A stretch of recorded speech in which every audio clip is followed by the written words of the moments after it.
Hello friends, नमस्कार। स्वागत है आप सभी का अपन चैनल युक्ति आइस में। दोस्तों, हम लोग आज डिस्कस करने वाले हैं जीएस रिमाइंडर का टॉपिक 3, जिसका नाम है नवीन स्वायत्त राज्य, जिसमें हम लोग अवध, मैसूर और पंजाब को कवर करने वाले हैं और बंगाल को हम नेक्स्ट वीडियो में कवर करेंगे। तो आइए शुरू करते हैं। सर्वप्रथम अवध को देखते हैं। तो अवध बेसिकली क्या इम्पोर्टेंस क्या था उस टाइम?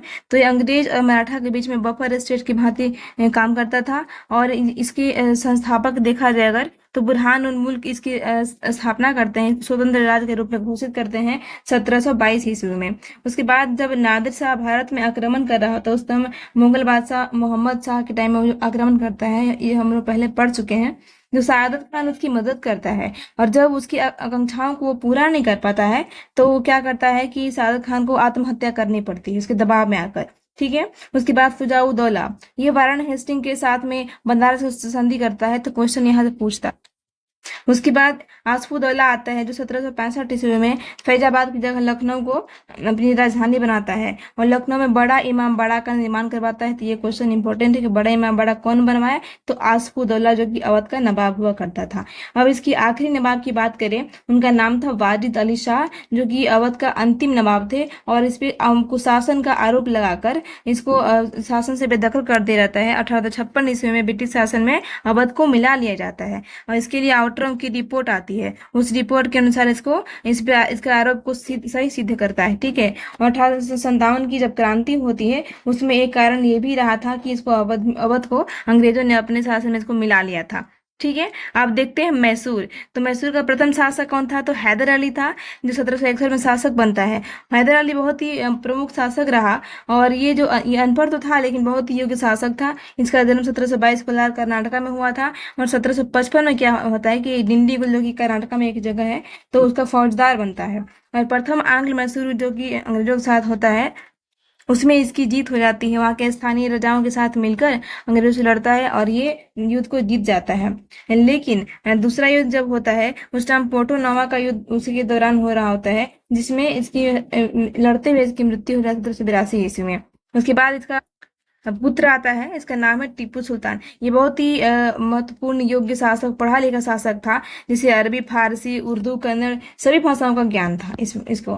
और ये नई मुद्रा, नई मापतौल इकाई और फिर नवीन संवत का प्रचलन करता है। ठीक है। और टीपू सुल्तान क्या करता है कि फ्रांसीसियों के साथ बेहतर संबंध स्थापित करता है। उनसे प्रभावित होकर जैकोबियन क्लब की स्थापना करवाता है। कहाँ पे? तो श्रीरंगपट्टनम में। ठीक है।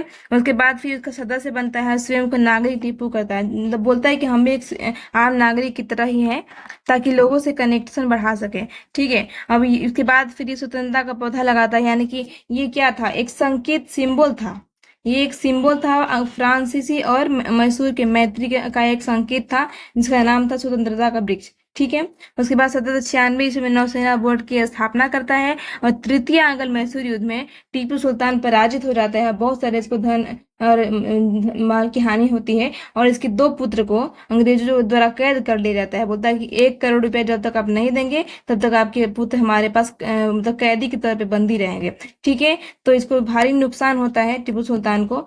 और उसके बाद फिर चतुर्थ आंग्ल मैसूर जब होता है 1799 ईस्वी में, आई थिंक। ठीक है। तो टीपू को की मृत्यु हो जाती है, उस टाइम लड़ते हुए ये मारा जाता है। अब मैसूर युद्ध के बारे में देख लेते हैं कि 4 युद्ध होता है। तो फर्स्ट युद्ध जो था वो हैदर अली शासन करता है उस टाइम गवर्नर जनरल लॉर्ड वेरलिस था, और मद्रास की संधि होती है। और इसका परिणाम ये होता है कि अंग्रेज पराजित हो जाते हैं और हैदर की जीत हो जाती है। दूसरा युद्ध जब होता है 1780-84 के बीच में, इस टाइम हैदर अली की मृत्यु इसी दौरान में हो जाती है, तो उसका पुत्र शासन संभालता है और टीपू सुल्तान फिर आता है। उस टाइम में गवर्नर जनरल थे वारन हेस्टिंग्स, और संधि जो होती है मैंगलोर की संधि उस टाइम होती है। ठीक है। इसमें हैदर अली की मृत्यु हो जाती है पोर्टनवा युद्ध के दौरान। देन तृतीय युद्ध 1790 से 92 के बीच में होता है, और टीपू सुल्तान शासन करते रहता है। उसके बाद फिर लॉर्ड कॉर्नवालिस यहाँ पे गवर्नर जनरल रहता है, जो कि युद्ध का नेतृत्व कर रहा होता है। उसके बाद संधि की बात करें तो श्रीरंगपट्टनम की संधि यहाँ पे होती है और टीपू सुल्तान पराजित हो जाता है। ठीक है। और चतुर्थ युद्ध जब होता है 1799 ईस्वी में, तो टीपू सुल्तान तो रहता ही है, इसमें लॉर्ड वेलेजली रहता है, और उसकी सहायक संधि हम लोग पढ़े ही है। तो सहायक संधि के तहत इससे बहुत सारे चीजों को अपने पक्ष में कर लेता है, और उस टाइम इसकी मृत्यु हो जाती है लड़ते लड़ते, और मैसूर जो है वो अंग्रेजों के हाथ में चला जाता है, मतलब पूर्णतः। उसके बाद पंजाब आता है। तो पंजाब में क्या होता है कि जब सिखों के 10 गुरु शासन कर रहे होते हैं, उनके बाद 10 गुरुओं के शासन के पश्चात उनके शिष्य, उसका नाम था बंदा बहादुर, जो कि सिखों का नेतृत्व करता था और सिखों का एक तरह से राजनीतिक नेता हुआ करता था। और उसके तो क्या करता है फर्रुखसियर कि 1716 ईस्वी में इसकी हत्या करवा देता है। 1748 में क्या करता है, कपूर सिंह के नेतृत्व में दल खालसा की स्थापना। ये क्वेश्चन भी पूछता है कि दल खालसा की स्थापना कौन और कब करता है, तो ये कपूर सिंह करते हैं 1748 ईस्वी में। और जस्सा सिंह अहलूवालिया द्वारा इसको जो था वो दल खालसा को 12 स्वतंत्र मिसल में विभाजित कर दिया जाता है। अब स्वतंत्र मिसल क्या था बेसिकली, तो एक एक संगठन था, और सबसे शक्तिशाली अगर मिसल की बात करें तो वो भंगी मिसल था।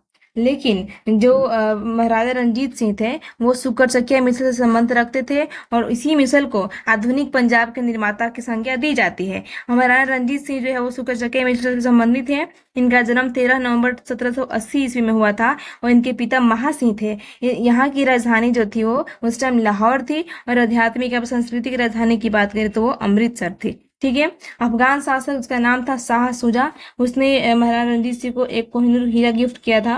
और रंजीत सिंह जो थे वो सरकार को सरकार एक खालसा के नाम से सरकार की स्थापना करते थे, और नानक शाही सिक्का की प्रचलन उन्होंने किया था। रंजीत सिंह का स्थायी सेना का नाम फौज आइन था, और तोप खाना का निर्माण इन्होंने लाहौर में किया था। ठीक है। इनकी मृत्यु 1839 ईस्वी में हो जाती है। और इसके बाद इनके बहुत सारे उत्तराधिकारी आते हैं, खड़क सिंह, नौनिहाल सिंह, शेर सिंह। लेकिन सब एक तरह से बहुत शॉर्ट टर्म के लिए शासन करते हैं। और इसके बाद अंतिम शासक जो होते हैं वो दिलीप सिंह होते हैं, जो कि बहुत ही प्रमुख साबित होते हैं। और दिलीप सिंह की बात करें तो एक उस टाइम बहुत ही अल्पवयस्क शासक थे, लेकिन इनको शासक अप्रत्यक्ष रूप से बना दिया जाता है, और प्रत्यक्ष रूप शासन के बागडोर अंग्रेजों के हाथ में ही होती है। उस टाइम मैडम विक्टोरिया वहां पर शासन कर रही होती है। तो कुछ सिख युद्ध होते हैं, इसके बारे में देख लेते हैं। तो प्रथम 1845 से 46 के बीच में होता है, और शासक उस टाइम दिलीप सिंह ही थे। गवर्नर जनरल लॉर्ड हार्डिंग था, और संधि होती है लाहौर की संधि उस टाइम होती है। ठीक है। और इसमें इसकी विशेषता क्या रहती है कि दिलीप सिंह को महाराजा की उपाधि प्रदान की जाती है। बहुत ही छोटे होते हैं, लेकिन फिर भी इनको महाराजा की उपाधि प्रदान कर दी जाती है। द्वितीय युद्ध की बात करें तो ये 1848 से 49 के बीच में होता है। उस समय दिलीप सिंह शासन कर रहे होते हैं, और गवर्नर जनरल लॉर्ड डलहौजी था, और वो अमृतसर की संधि होती है। और इसी संधि के तहत जो जो कोहिनूर हीरा शाह जो दिया था इनको, रंजीत सिंह को, वो कोहिनूर हीरा क्या होता है कि महारानी वहां पे जो होती शासन कर रही होती है ब्रिटेन में, उनकी जो क्राउन होता है, ताज होता है, उसमें कोहिनूर हीरा जो कि आज तक लगा हुआ है, तो कोहिनूर हीरा वहां पे भारत से ब्रिटेन चला जाता है, उनके ताज में लग जाता है। ठीक है। इस संधि के तहत इनसे साइन करवा लिया जाता है कि हम गिफ्ट में दे रहे हैं, लेकिन ये एक तरह से छल था कोहिनूर हीरा वहां वापस ले आने का। ठीक है। अब रामनगर युद्ध होता है 1848 ईस्वी में। इसके बाद देखते हैं चिलियावाला युद्ध और गुजरात का युद्ध, दोनों 1849 सेम डेट में होते हैं। ठीक है। तो आज के लिए बस इतना ही, मिलते हैं नेक्स्ट वीडियो में। तब तक अपना ख्याल रखिए। धन्यवाद। जय हिंद, जय भारत।